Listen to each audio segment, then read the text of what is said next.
Na semana passada, pude compartilhar com os irmãos mensagem no livro de Daniel, livro que nós estávamos lendo.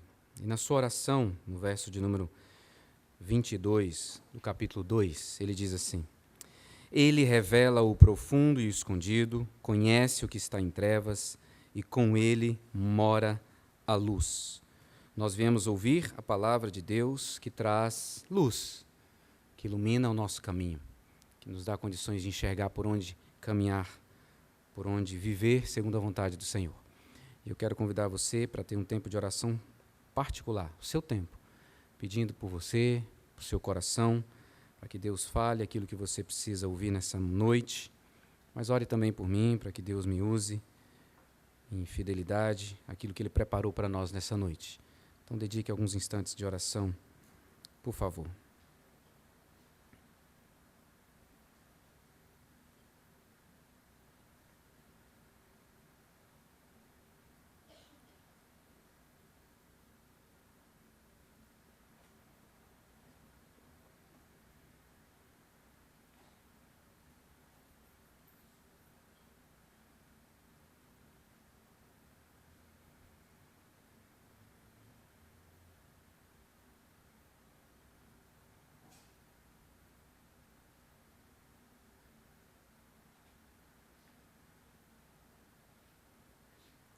Senhor, como Daniel, nós reconhecemos que somente o Teu Espírito Santo pode trazer clareza, revelar aquilo que está escondido, pode iluminar os nossos corações, as nossas mentes para compreender a Tua mensagem.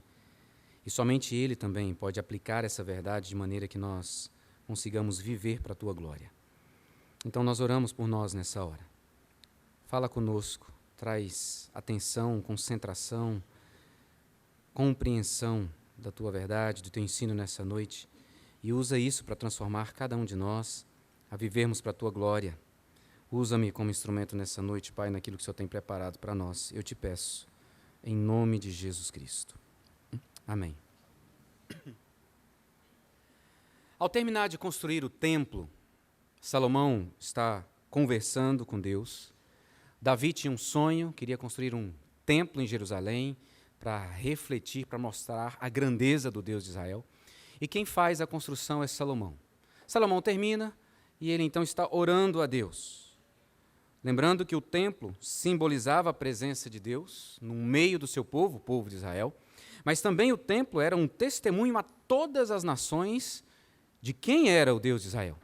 O templo era visto por quilômetros de distância, tamanha a sua majestade. E ele diz assim, primeiro livro dos Reis, capítulo 8, verso 27. Mas, de fato, habitaria Deus na terra? Eis que os céus e até o céu dos céus não te podem conter, quanto menos esta casa que eu edifiquei. Séculos mais tarde, o diácono Estevão, em seu discurso de defesa, ele tinha sido acusado de blasfemar contra Deus, falando mal do lugar santo, o templo, e também da lei, ele diz: Entretanto, não habita o Altíssimo em casas feitas por mãos humanas, como diz o profeta. Atos 7:48.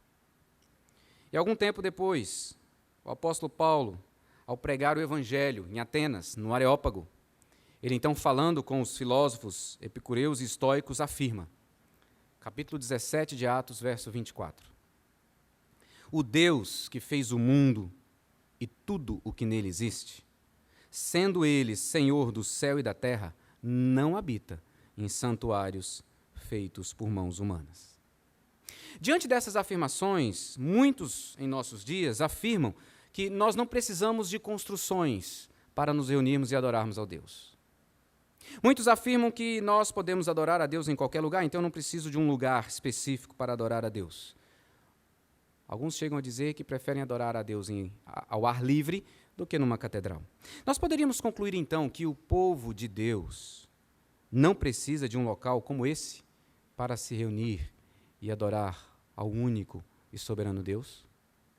Nós poderíamos, à luz dessas afirmações, dizer que nós não precisamos de um lugar específico para nos reunirmos como igreja, como povo do Senhor para adoração?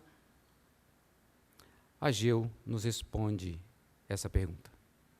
Abra seu livro, a sua Bíblia, no livro de Ageu, para te ajudar, é pertinho de Zacarias, você já abriu Zacarias, então um pouquinho antes. Nós lemos nessa semana esses livros, Esdras, Ageu, Zacarias. E nós vamos, a partir do relato desses livros, são livros históricos, trazem para nós um contexto específico do povo de Israel.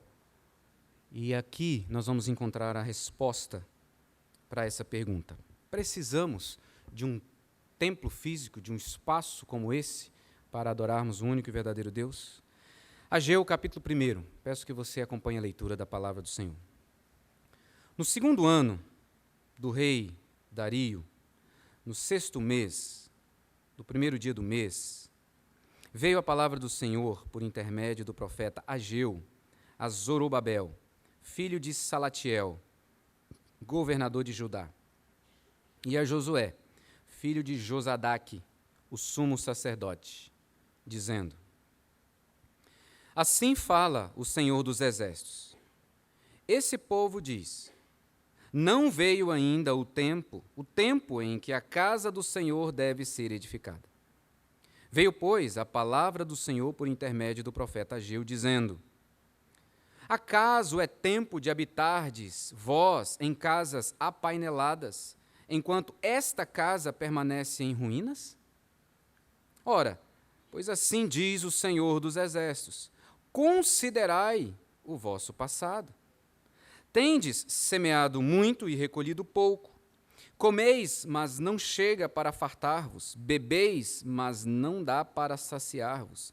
Vestis-vos, mas ninguém se aquece. E o que recebe salário, recebe-o para pô-lo num saquitel furado. Assim diz o Senhor dos Exércitos: Considerai o vosso passado. Subi ao monte, trazei madeira e edificai a casa. Dela me agradarei e serei glorificado, diz o Senhor. Esperastes o muito, e eis que veio a ser pouco. E esse pouco, quando o trouxestes para casa, eu com um assopro o dissipei. Por quê? Diz o Senhor dos Exércitos: por causa da minha casa, que permanece em ruínas, ao passo que cada um de vós corre por causa da sua própria casa. Por isso, os céus sobre vós retêm o seu orvalho e a terra os seus frutos. Fiz vir a seca sobre a terra e sobre os montes, sobre o cereal, sobre o vinho, sobre o azeite e sobre o que a terra produz, como também sobre os homens, sobre os animais e sobre todo o trabalho das mãos. Então, Zorobabel, filho de Salatiel, e Josué, filho de Josadaque, o sumo sacerdote, e todo o resto do povo atenderam à voz do Senhor, seu Deus, e às palavras do profeta Ageu, as quais o Senhor, seu Deus, o tinha mandado dizer, e o povo temeu diante do Senhor. Então, Ageu, o enviado do Senhor, falou ao povo segundo a mensagem do Senhor, dizendo: Eu sou convosco, diz o Senhor. O Senhor despertou o espírito de Zorobabel, filho de Salatiel, governador de Judá, e o espírito de Josué, filho de Josadaque, o sumo sacerdote, e o espírito do resto de todo o povo. Eles vieram e se puseram ao trabalho na casa do Senhor dos Exércitos, seu Deus, ao 24º dia do 6º mês. Ageu é um profeta com um ministério relâmpago. 3 meses ele prega a mensagem do Senhor e já vê o resultado, e um resultado positivo.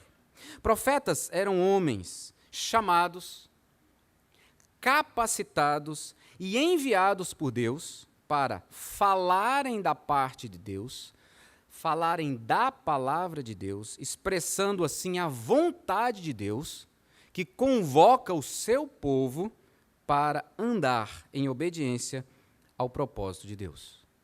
Profetas foram levantados para denunciar o pecado do povo, chamando-os ao arrependimento, à volta a Deus, à obediência a Deus. Alguns pregaram pela vida inteira, como Jeremias, e não viu o povo arrependido. Talvez Jeremias tenha tido apenas uma pessoa que ouviu e se arrependeu. Mas nós estamos diante de Ageu, que pregou e o povo ouviu. Voltou-se para Deus e construiu o templo. Ageu foi chamado por Deus para anunciar a vontade diante de um pecado específico do povo. O povo parou de construir o templo e estava cuidando apenas das suas particularidades.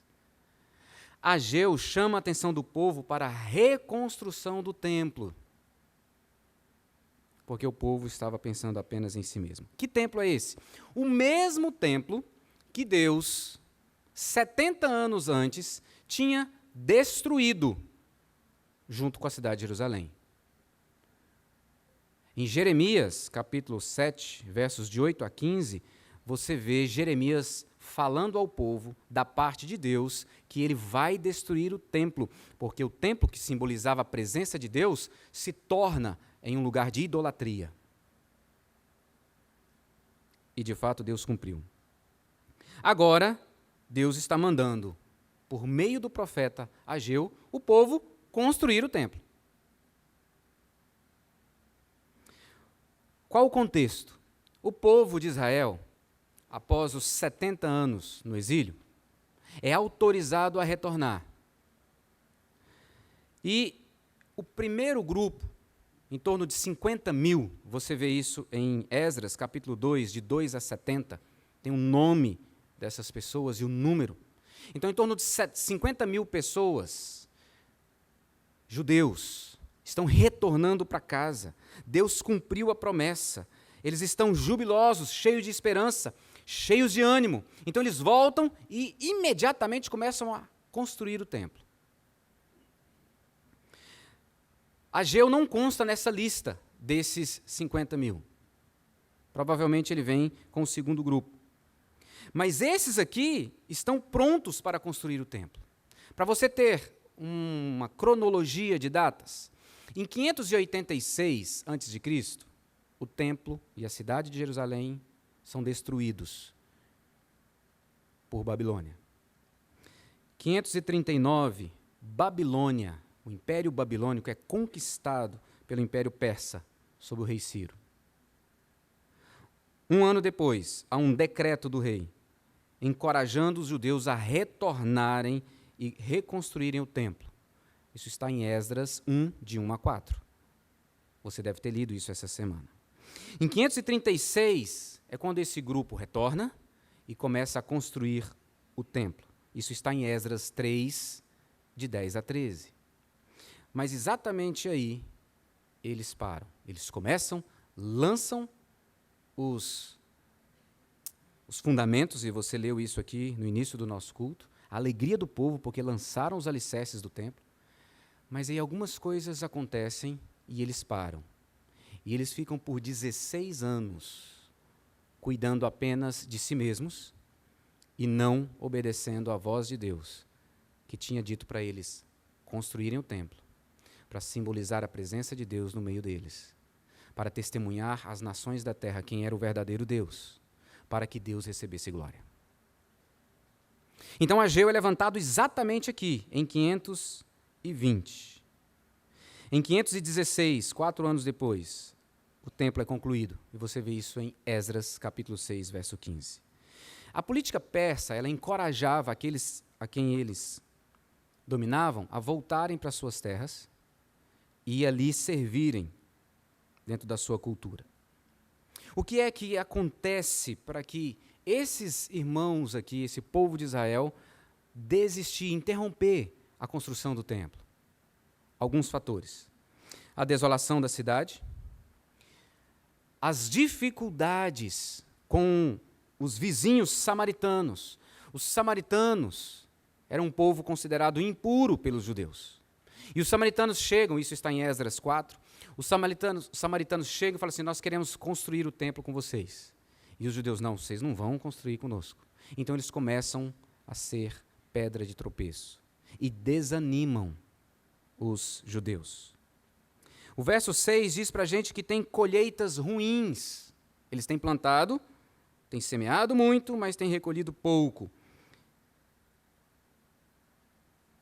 Eles estão voltados para si mesmos, cuidando dos seus próprios negócios, buscando construir e melhorar cada vez mais as suas próprias casas, em vez de construir a casa do Senhor. Está no verso 4, perdão.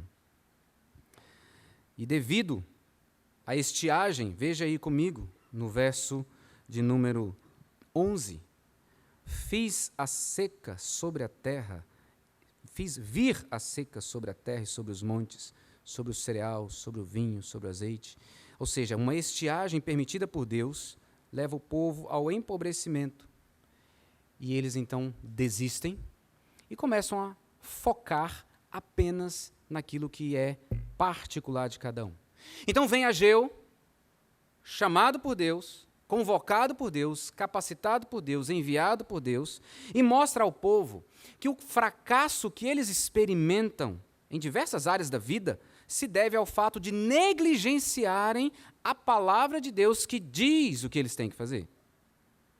Construir o templo. O templo precisava ser construído independente da situação que eles estavam vivendo.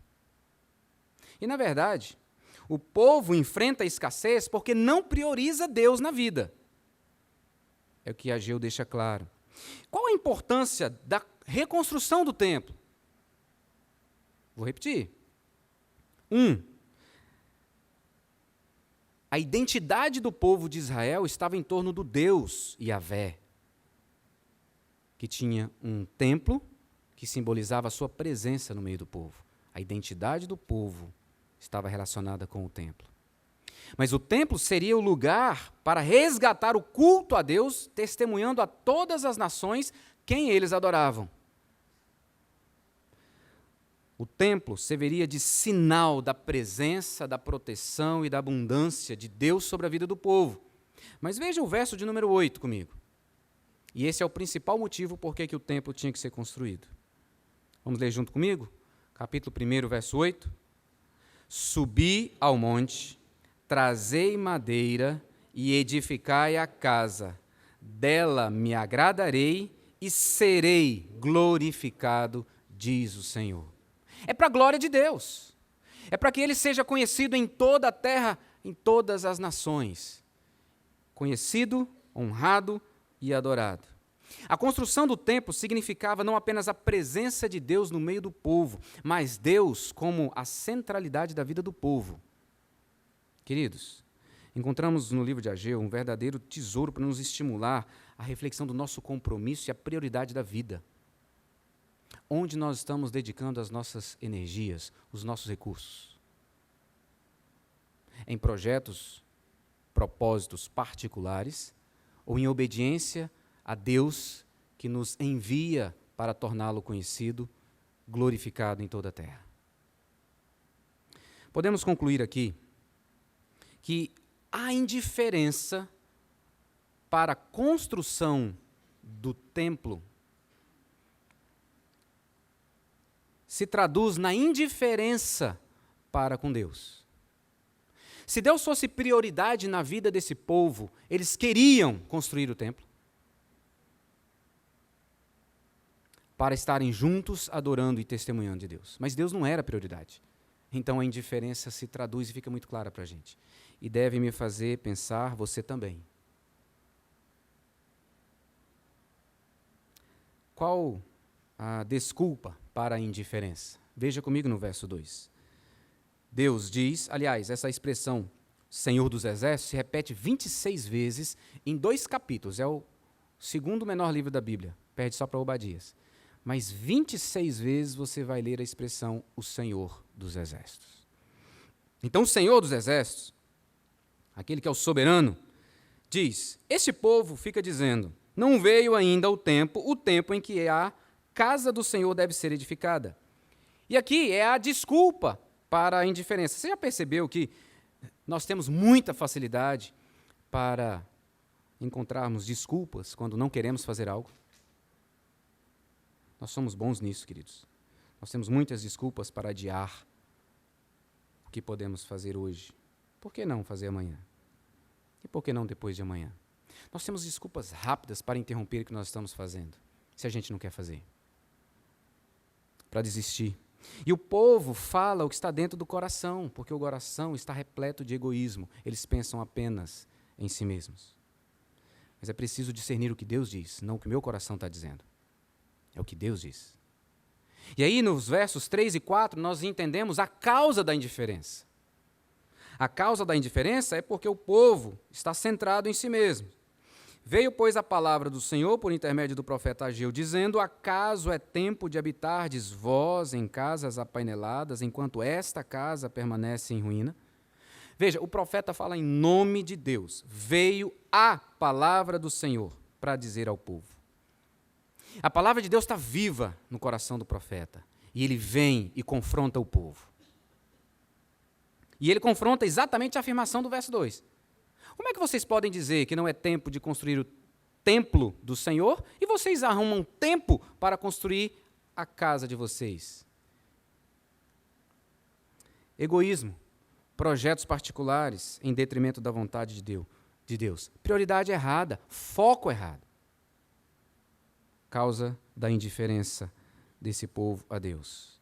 Qual o resultado da indiferença? Nós vamos ver isso nos versos 6, 9, 10 e 11. Veja, eu vou reler. Tendes semeado muito e recolhido pouco. Comeis, mas não chega para fartar-vos. Bebeis, mas não dá para saciar-vos. Vestivos, mas ninguém se aquece. E o que recebe salário, recebe-o para pô-lo num saquetel furado. Verso 9. Esperastes o muito, e eis que veio a ser pouco. E esse pouco, quando trouxestes para casa, eu com um assopro o dissipei. Por quê? Diz o Senhor dos Exércitos. Por causa da minha casa, que permanece em ruínas, ao passo que cada um de vós corre por causa da sua própria casa. Por isso, os céus sobre vós retêm o seu orvalho e a terra os seus frutos. Deus diz, queridos, fiz vir a seca sobre a terra e sobre os montes, sobre o cereal, sobre o vinho, sobre o azeite, sobre o que a terra produz, como também sobre os homens, sobre os animais e sobre todo o trabalho das mãos. O verso 5 diz: considerai o vosso passado. O verso de número 7 diz: considerai o vosso passado. Dá uma olhada para as circunstâncias à sua volta. Preste atenção o que você tem feito e não tem visto o resultado. A chamada de Ageu é para que o povo reconheça: vocês têm trabalhado e têm se frustrado. E por quê? A resposta está porque vocês não estão priorizando Deus. Vocês estão sendo indiferentes à palavra, à ordem de Deus. Muitos planos não dão certo porque se colhe o que se planta. Colher indiferença a Deus, plantar indiferença a Deus, o que se espera colher? Essa é a mensagem de Ageu. Se eles não priorizarem o Senhor, todas as suas escolhas, todo o seu trabalho serão frustrados. Não é diferente comigo e com você. Então, qual a resposta para a indiferença? O verso de número 12 diz que, então, Zorobabel, filho de Salatiel, e Josué, filho de Josadaque, o sumo sacerdote, e todo o resto do povo atenderam à voz do Senhor seu Deus, e às palavras do profeta Ageu, as quais o Senhor seu Deus o tinha mandado dizer, e o povo temeu diante de Deus. A expressão temer não é ter medo, mas é reconhecer quem Deus é e, em reverência, se entregar em arrependimento. Zorobabel, Josué e todo o povo atendem à voz do profeta. A mensagem de Ageu cala fundo ao coração desses homens. E eles então obedecem. Veja, é a palavra viva de Deus que gera vida e transformação. E louvado seja o Senhor por isso. Porque o que Ageu está fazendo é trazer a palavra para o coração desses homens. Agora perceba o verso 14. O Senhor despertou o espírito de Zorobabel, filho de Salatiel, governador de Judá. E o Senhor é quem despertou o espírito de Josué, filho de Josadaque, o sumo sacerdote. E o Senhor despertou o espírito do resto de todo o povo. Então eles só podem se colocar de volta ao trabalho da casa do Senhor, porque o Senhor desperta o coração. E o que o Senhor usa para despertar o coração? A palavra dele. É a palavra viva por meio do profeta que Deus usa para despertar o coração daqueles homens. Então você está vendo aqui que Deus é soberano. E ainda que o homem seja indiferente a ele, para cumprir os seus propósitos, ele jamais será indiferente. E ele vem e usa um profeta, transforma o povo, leva o povo a obedecê-lo. O verso de número 15 diz que ao 24º dia do 6º mês, eles começam a reconstruir. O verso 1 do capítulo 1 diz que era o primeiro dia do mês, do 6º mês, quando Ageu começa a pregar para eles. 3 semanas, eles já estão obedecendo ao Senhor e cumprindo a ordem do Senhor. Queridos, vale a pena ler um livro tão breve, tão ligado a uma circunstância tão específica? Sim. Livro pequeno, mas com profundidade para mim e para você. Ageu prega e nos lembra que nós não somos anjos. Nós somos gente de carne e osso, que vive em meio de pessoas, no meio de matéria. Então, habitamos um espaço físico. E o local da adoração nos mantém com os pés no chão, para que vivamos a vida como temos que viver. Gente de carne e osso que reflete o nosso Deus, que se tornou gente e veio habitar entre nós. Não vivemos uma religião esotérica. Nós vivemos o Evangelho de um Deus que se encarnou, se identificou comigo e com você. Então um templo é importante sim. Não significa dizer que nós só adoramos a Deus quando estamos aqui. Não é isso que eu estou dizendo. Mas esse lugar, um lugar como esse, é importante para que Deus continue sendo testemunhado para receber glória. Mas não pode se tornar jamais em um ídolo para mim e para você. A vida espiritual é testemunhada pela fisicalidade da nossa existência, queridos. As pessoas olham para mim e veem como eu vivo e vão ver o Evangelho. E tudo isso para que Deus seja glorificado. Ele nos formou com um corpo. E vai nos ressuscitar depois que morrermos para existirmos pela eternidade com um corpo. Então, é sim importante um lugar como esse para a gente adorar o Senhor. Esse não é o único lugar. Mas a partir desse lugar, pessoas vão conhecer o único e verdadeiro Deus. Isso que Ageu nos ensina. Mas a mensagem principal de Ageu é: se você for indiferente a Deus, você vai colher as consequências, vai colher os frutos. Deus tem que ser a prioridade na sua vida. Então Ageu prega para nos conscientizar de que se a gente perder o foco, ficar voltado para si mesmo, nós vamos sofrer as consequências. Você vai trabalhar e não vai conseguir ver fruto do seu trabalho. O coração vai estar sempre vazio. Você vai comer e não vai se saciar. São figuras literais, mas são palavras literais, mas figuras também daquilo que nós experimentamos no fundo do ser, da nossa alma. Só há uma pessoa em quem nós vamos encontrar a verdadeira alegria, é Deus. Não vamos encontrar nas coisas do mundo, queridos. Então, nós estamos vivendo para quem?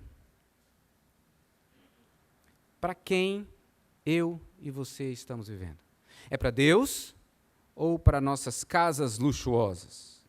Como eu e você podemos agir, não apenas para responder positivamente a essa verdade, Ageu, mas para ajudar outros a entenderem que Deus deve ser a prioridade na vida, porque existem inúmeras pessoas à sua volta com as quais você convive que ainda não conhece Deus como prioridade da vida. E que eu e você precisamos levar como Ageus, anunciando a verdade, o evangelho da salvação. Ageu deseja que o povo se comprometa num projeto que vai dar glória a Deus, para que, de fato, Deus seja conhecido. Então, sem o templo, o povo não teria identidade. O povo, apático e indiferente, continuaria na sua vidinha medíocre. Mas Deus não é indiferente. Deus age, queridos, para resgatar aqueles que estão distantes dele. Templo, casa de Deus, símbolo de descanso, de cuidado, lugar de adoração, de segurança em Deus, de alimento espiritual, pela palavra pregada como meio de graça, pela ceia que nós participamos. Mas templo, lugar de desfrutar da presença de Deus, de celebrar a Deus, de adorar o nosso Senhor. A mensagem de Ageu aponta para a maior e mais completa presença de Deus com o seu povo, Jesus Cristo.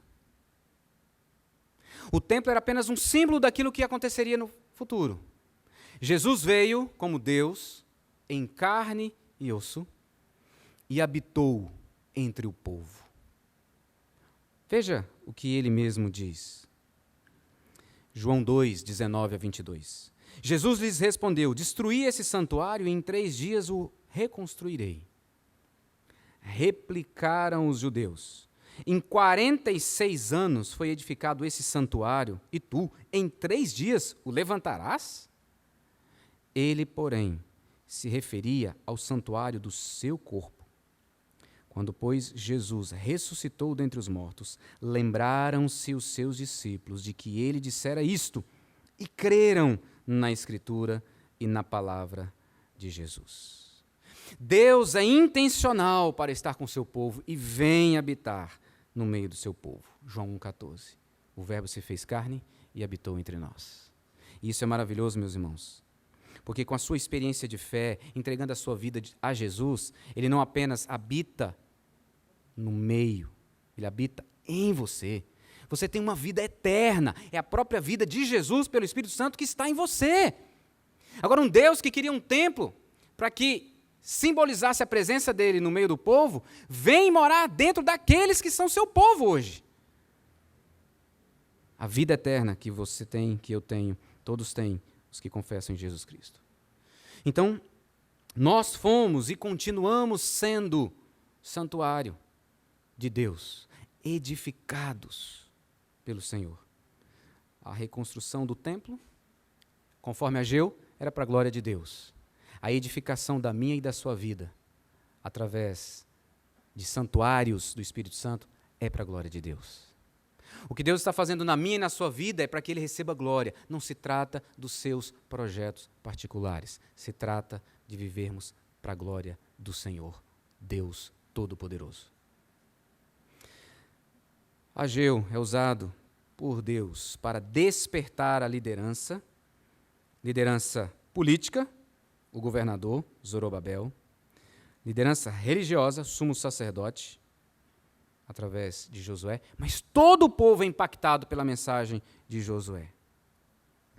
Então guarde isso no seu coração. É a palavra de Deus que corrige o meu e o seu coração quando nós estamos indiferentes ao Senhor. Mas Ele não é indiferente. Ele não foi indiferente porque enviou o seu Filho para morrer na cruz no meu e no seu lugar e para te salvar. E Ele não será indiferente, jamais. Porque todas as vezes que eu e você precisamos de uma palavra como essa, Ele vai vir e falar comigo e com você. Para que Ele seja colocado de novo como o centro das nossas vidas. E, de fato, viver para Deus seja a centralidade da nossa existência. Agora você pode estar falando assim: pastor, eu não dou conta. Eu até tento, mas quando eu vejo, eu estou muito mais voltado para as minhas particularidades. E aí você tem apenas um caminho.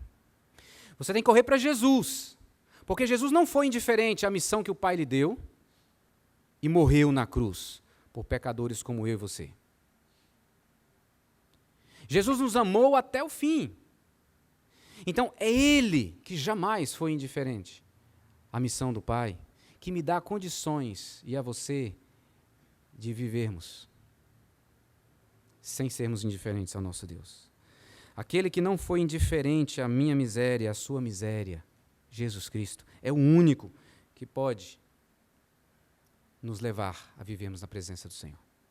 Ele conhece as suas lutas, Ele conhece as suas dores, Ele conhece o seu sofrimento, Ele conhece os seus medos, suas inseguranças, querido, porque Ele habita aí dentro de você. Ele se identificou com você quando se tornou gente. Então, eu e você precisamos correr para Jesus e pedir: Jesus, não deixe eu ser indiferente, mas me faça obediente para a glória do Senhor. Feche seus olhos por um instante. Quero pedir que você reflita sobre essa mensagem de Ageu.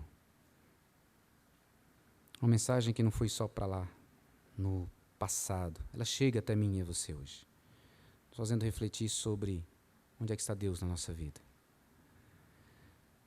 Nós vamos ouvir uma canção que testemunha como que a vida de um homem foi transformada quando Deus não foi indiferente ao seu clamor, à sua dor, à sua súplica, mas veio até ele com graça e deu condições de enxergar o caminho a seguir e o Deus a quem servir. Depois eu vou orar junto com vocês. Mas ouça a canção, refletindo e orando.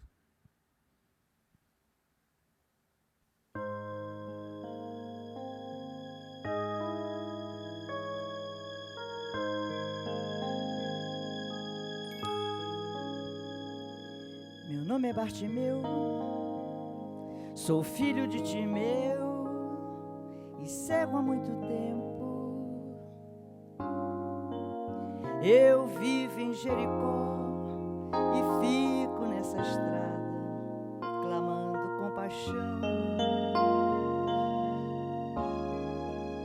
Atrás da multidão há sempre alguém que para, há sempre alguém que vê.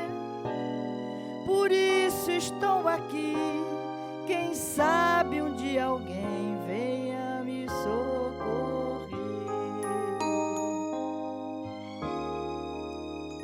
Um dia o Senhor passou por Jericó e muitos o seguiam. De tudo que eu sabia, em quem Jesus tocava, mesmo se cego via. Quando ele me chamou, me levantei de um salto e ele me perguntou: que queres que eu te faça? E eu lhe respondi: mestre, que eu torne a ver. Jesus, filho do rei Davi,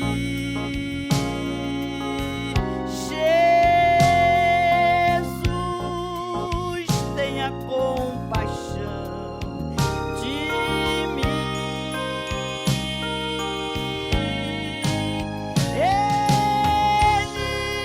Ele parou então, curou minha visão, e eu não sou mais cego, não.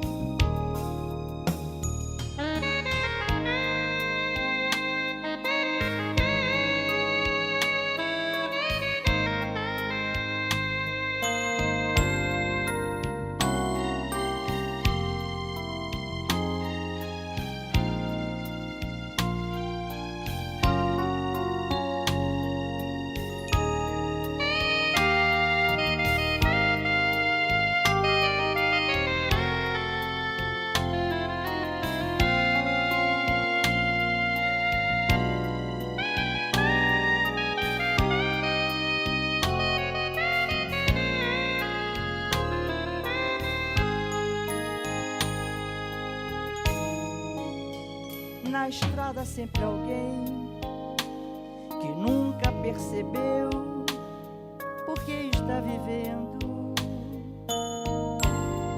Se não houver Jesus, na vida não há luz e nada satisfaz. Jesus está aqui, tua vida quer mudar, é só obedecer.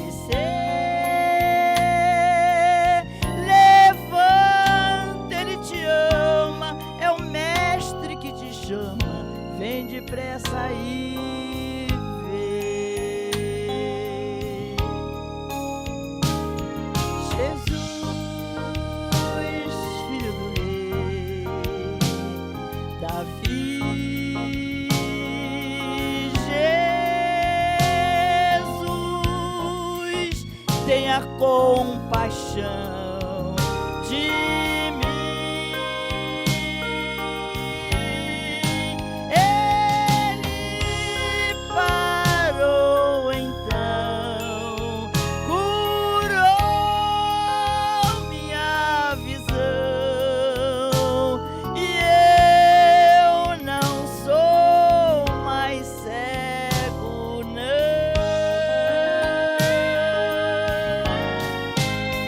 Ele parou então, mudou o meu coração e eu não sou mais cego,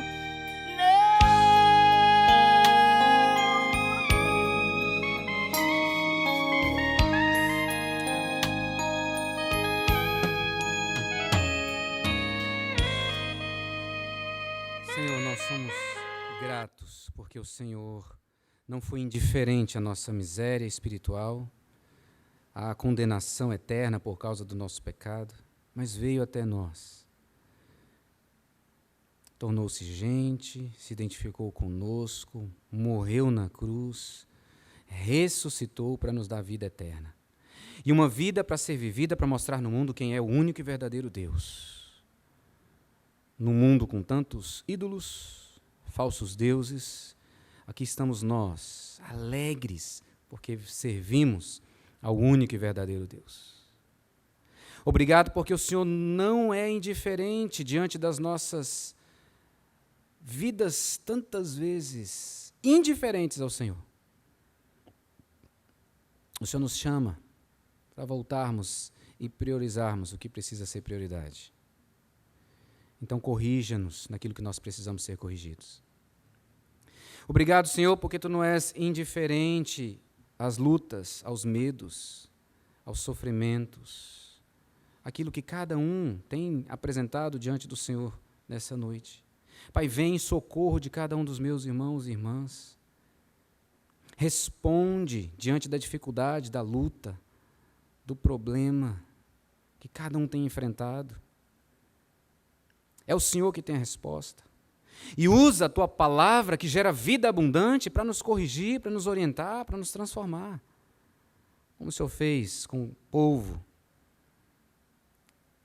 tem feito ao longo da história, tem feito na vida dessa igreja, continua fazendo na minha vida e na vida dos meus irmãos.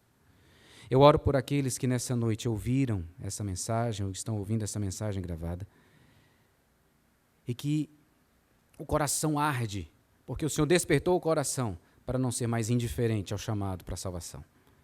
Eu oro para que o Senhor salve essa pessoa, escrevendo seu nome no livro da vida, dando-lhe a vida eterna e conduzindo-a para uma igreja, para a nossa igreja aqui.